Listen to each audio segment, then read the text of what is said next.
Once you realize our bones aren't really the structure and we're actually a liquid crystal, and you can reorganize your collagen fibers with your hands with direct shearing force. Also, when you realize that the nervous system is like highly intertwined with the fascia, and the fascia is actually 6 to 10 times more innervated than our musculoskeletal system, then you realize that the body doesn't do anything not for a reason, and that it's a highly intelligent system.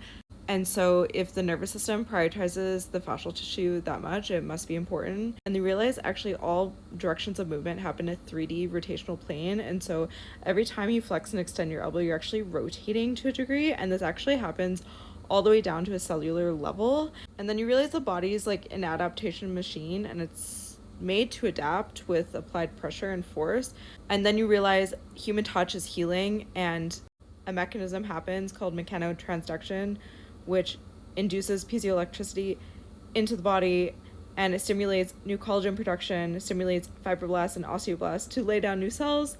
And then you realize every single chakra in the body is actually an insane nerve plexus, and the vessels and nerves and organs lie in these areas. And then you realize that organs are actually our emotional body. And then you realize that the brain, aka our belief system, tells the body what to do, and the body listens. But sometimes when our fascia gets gluey and stuck, our body doesn't have the capacity to move into those new postures and spaces. And then you realize posture is actually body language, and body language is just how you express your emotional body. And then you realize breath is the flow of life, and breath is a really important biomechanical action. We take 20,000 breaths a day, so every single type of breath that we take shapes our body.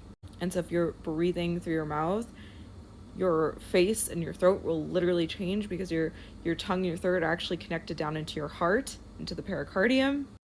And then you do a live dissection, and you see that the skull is like paper thin in some areas, and you also see how deeply connected the tongue is all the way down to the pelvic floor and the big toe, and that the body has a reason for literally doing anything, and it's going to prioritize things based off of function, and we can see that in dissection. And then you study biodynamic craniosacral therapy, and then you realize that the pressure inside the skull can change based on tension around the sutures, and that our spine is an antenna. Oh yeah, and then you study neuroscience, and then you realize that the brain is actually in charge of the body, and so your belief system dictates everything.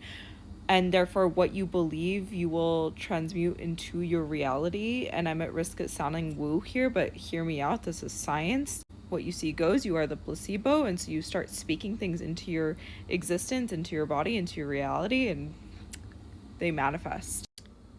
Yeah.